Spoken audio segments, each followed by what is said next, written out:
Combustion analysis basically एक quantitative analysis है।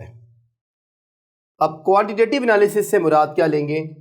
देखिए, एनालिसिस दो तरह के होते हैं, एक क्वालिटेटिव, एक क्वांटिटेटिव। क्वालिटेटिव एनालिसिस में हम किसी भी कंपाउंड के एलिमेंट्स को आइडेंटिफाई कर रहे होते हैं, किसी भी कंपाउंड के एलिमेंट्स को। लेकिन अगर हम किसी भी कंपाउंड में उन एलिमेंट्स की अमाउंट्स, मिकदार फाइंड करेंगे तो this is called as the quantitative analysis. तो कंबस्शन एनालिसिस एक क्वांटिटेटिव एनालिसिस। अब इसका मकसद क्या है? It is used to determine empirical formula of those compounds that contain carbon, hydrogen and oxygen। इस कंबस्शन एनालिसिस को आमतौर पे हम लोग कभी एलिमेंटल एनालिसिस का नाम भी देते हैं। देखिए, जब भी किसी कंपाउंड को सिंथेसाइज किया जाता है तो सबसे पहले हम उसका एम्पिरिकल फार्मूला फाइंड करते हैं।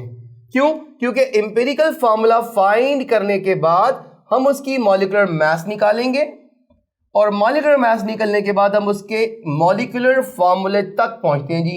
सो this is the basically analysis that is used to determine the empirical formula of the organic compounds. Basically वो कंपाउंड्स जो कार्बन, हाइड्रोजन और ऑक्सीजन से बने होते हैं। आइए एनालिसिस को डिस्कस करने से पहले हम ये देखते हैं कि कंबस्शन होती क्या है। कंबस्शन बेसिकली बर्निंग है किसी भी कंपाउंड की इन एक्सेस ऑफ ऑक्सीजन। यहां पे एक बात बड़ी ही काबिल गौर है कि कंबस्शन जब भी करवानी है हमेशा एक्सेस ऑफ ऑक्सीजन में करवानी है जी। क्योंकि अगर आप ऑक्सीजन की अमाउंट को लिमिटेड कर देंगे तो ये कंप्लीट नहीं बल्कि इनकम्प्लीट कंबस्शन बनेगी। और जब भी कंबस्शन होगी तो हमारे पास दो प्रोडक्ट बनती हैं, एक कार्बन डाइऑक्साइड और second is the water. For example, अगर मैं यहां पे एक कंपाउंड लेता हूं मीथेन, इसे हम बर्न करते हैं in excess of oxygen, we get carbon dioxide and water. और जब भी कंबस्शन होगी हमेशा हीट एनर्जी रिलीज होती है। A lot of heat is released, that is why combustion is an exothermic process. तो ये एक एमसीक्यू के रेफरेंस से याद रखेंगे आप लोग बात कि कंबस्शन एक एक्सोथर्मिक प्रोसेस है। And the carbon dioxide and water formed, these are said to be the sole products of combustion.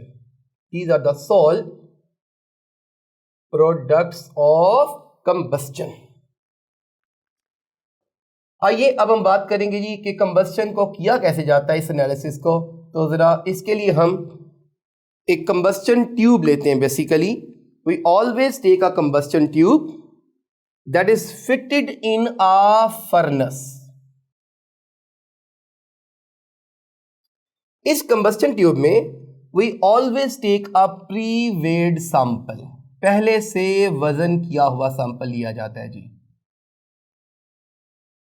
और हम इसे ऑक्सीजन सप्लाई करते हैं in excess, we supply oxygen in access.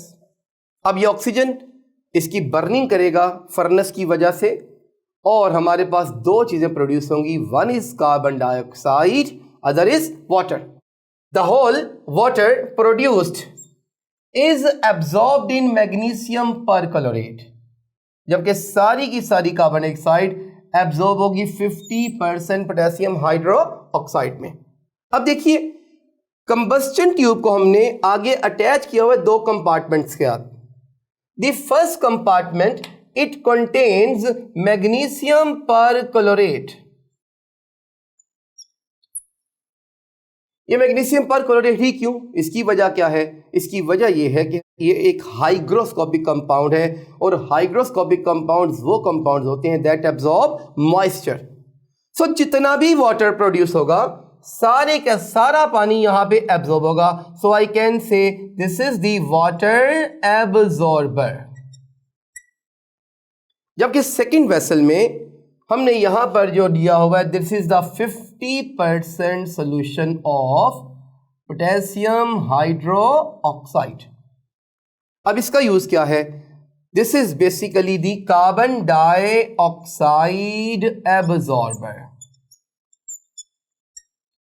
सो जितना भी पानी बनेगा सारे का सारा मैग्नीशियम परक्लोरेट वाले कंटेनर में एब्जॉर्ब हो जाएगा। जितनी कार्बन डाइऑक्साइड प्रोड्यूस होगी वह सारी की सारी सेकंड कंटेनर में एब्जॉर्ब हो जाएगी।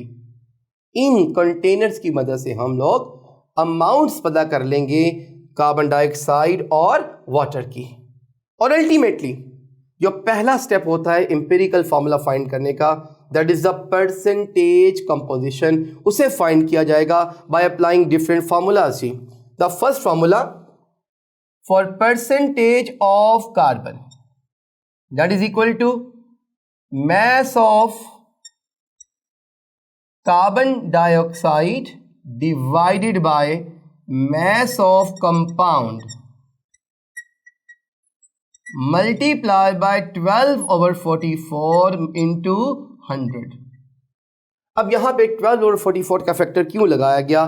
इसकी वजह यह है कि अगर हम mass of CO2 को मैस ऑफ कंपाउंड पे डिवाइड करके 100 से मल्टीप्लाई करें तो ये हमारे पास परसेंटेज ऑफ कार्बन डाइऑक्साइड आएगी। लेकिन हमें यहाँ पे कार्बन डाइऑक्साइड नहीं बल्कि कार्बन की परसेंटेज फाइंड करने के लिए हमने फैक्टर लगाया 12/44। 12 is the mass of carbon and 44 is the mass of carbon dioxide. The second formula we can use here is the percentage of hydrogen.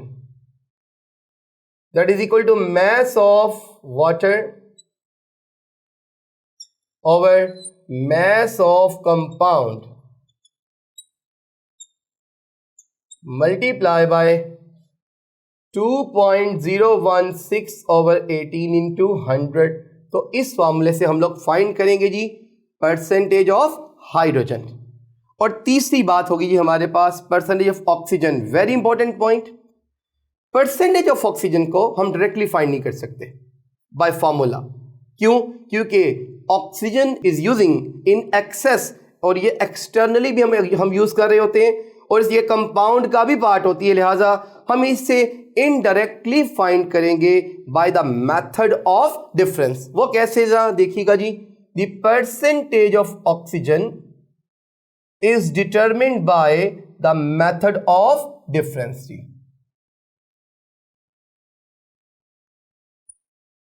अब हमारे पास पहला स्टेप आ गया एम्पिरिकल फार्मूला फाइंड करने का परसेंटेज कंपोजिशन। इसके बाद हम बाकी स्टेप्स अप्लाई करेंगे जिसमें से number of gram atoms find किया जाएंगे और फिर एटॉमिक रेशियो फाइंड करके हम easily empirical formula find out कर सकते हैं। इस लेक्चर में हमने ये देखा कि कंबस्शन एनालिसिस क्या है, उसका यूज़ क्या है और फिर कंबस्शन क्या होती है और इसका प्रोसीजर क्या है और किस तरह से हम कंबस्शन एनालिसिस की मदद से percentage of the elements find कर सकते हैं। That is the first step in the determination of empirical formula.